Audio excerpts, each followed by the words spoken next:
Massachusetts. And Jeff, remind us that that's a suburb right outside Boston where this police chase overnight ended, and where residents are still staying inside because we don't know when or if things will be over. Exactly. This is a town that's seeing a lot of activity tonight. Pretty unusual, kind of a sleepy town typically, I'm told, but tonight when we were driving in, it seemed like there were police officers posted almost every block, and we saw SWAT trucks out, people with dogs out. Police are scouring this neighborhood right now looking for that second suspect. You can imagine that would be the case, Jeff Brady, given that we have a situation where one MIT police officer is killed, a transit cop has been wounded, and there was this shootout with something like grenades, some kind of explosives being thrown out of a vehicle as police chased it, and that's only some of the events of the last 10, 12 hours. Right, we got a good rundown of the events from State Police Superintendent Timothy Albin a little while ago. He said about 10:30 last night there was a robbery at a 7-Eleven, and then just a short time later an MIT police officer was shot on the campus. As you mentioned there, he is dead. Or that officer is dead. I don't know if it's a he. And then there was a carjacking in Cambridge. A Mercedes SUV was taken. That car was found in Watertown by the police department. It was pursued. They went into a residential neighborhood. There was an exchange of gunfire. And sometime during the course of that pursuit, that's when several explosive devices were discharged from the car and I guess thrown or somehow directed at police officers. In that exchange of the gunfire, one suspect police believe was struck, and that suspect was, they're just saying, taken into custody.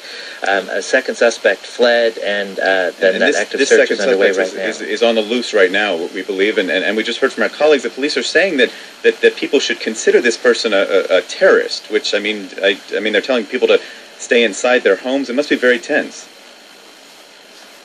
It is very tense, and we're talking about, remember those photos, there was one suspect with a dark-colored hat, one with a white hat. This is the one with the white hat police are looking for now, and they're saying, if you live in this area, do not answer the door. Keep your doors locked, keep your windows closed, unless someone is a police officer.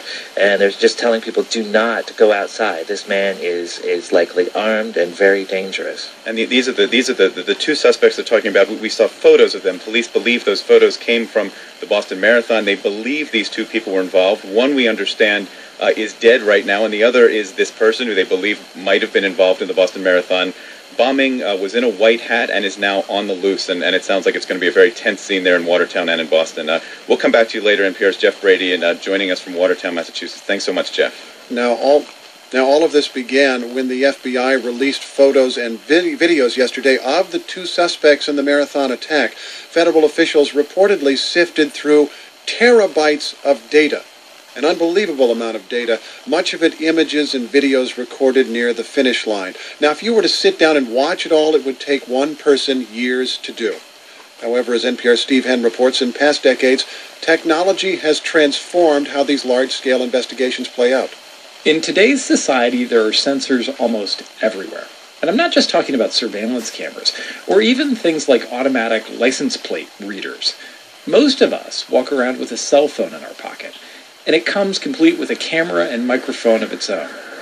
So anytime you're in a crowd, chances are someone is rolling.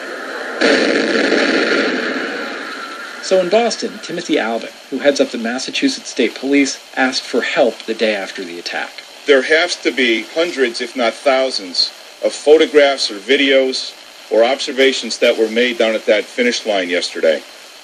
And I would encourage you to bring forward anything. You might not think it's significant, but it might have some value to this investigation. Albin clearly saw all these recordings as an opportunity for investigators, but the sheer volume also posed a challenge. The availability of electronic data, in this case, video data, still photo data, cellular calling records, cell tower records. Brian Cunningham has worked at the CIA, the U.S. Department of Justice, and on the national security staff at the White House.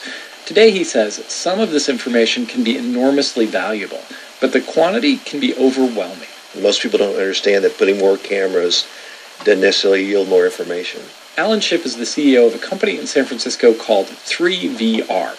One of its first investors was In-Q-Tel, the CIA's venture capital fund.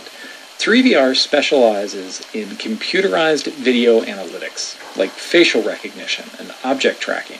Shipp says often when investigators comb through videotapes, they're facing an information glut. So what we've done is we've indexed that information. So when we do video, we extract things like size, shape, color, speed, direction, and let you search against that and point back to the video. So instead of watching hours and maybe days of video, you can ask questions like, show me all red cars on the east. Or look for anyone wearing a white baseball cap, like the suspect who allegedly set down his backpack at the site of the second explosion. Diego Simkin at 3VR says if you have high enough resolution images, their software can search by age or gender. He runs a search on the company's own security cameras, looking for men. We'll do 20 to 25. It's pretty fine-grained. Yeah. One of the hits is him. How old are you? I'm actually 28. Not bad, but it's not perfect. And Shipp says this technology works best in controlled environments. Well, there are limitations, and so, one thing that this technology has had a history of is over-promising and under-delivering. The tools investigators have today are much more powerful than they were just a few years ago. But some who work in this field, like Amit Gavish, say the scene in Boston before the blast posed a challenge. It was crowded, a bit chaotic. Deploying analytics at that moment or using it for that specific moment is extremely difficult for computer vision technologies. At best, technologies like this make the work of human analysts go faster, perhaps help them find more images of their suspects, images they might otherwise have missed. Steve Henn, NPR News, Silicon Valley. And again, it was a chaotic night in Boston, and we'll be following these fast-moving events as they unfold over the course of the morning. Let's just go through one more time what occurred. Police in Boston have been on a manhunt for two suspects they believe were involved in the bombing of the Boston Marathon on Monday. Police are saying that one suspect in the bombing is dead. A second suspect is at large in the suburb of Watertown, and they are telling people to stay in their homes. Earlier in the evening, and we believe this was related, a police officer was killed on the campus of the Massachusetts Institute of Technology. We have reporters in Boston, we have reporters following the investigation, and we'll be hearing from them all day long here on NPR News.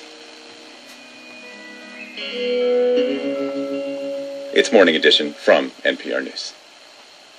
WNYC support comes from Rutgers University, offering a summer session in New Brunswick with over 2,200 courses, internships, research, and independent study opportunities for credit towards a degree. Visiting students as well as Rutgers students can take up to 12 credits. summer.rutgers.edu/info. I'm Brooke Gladstone, and on this week's On the Media, many programs decided to go with rolling coverage of the marathon.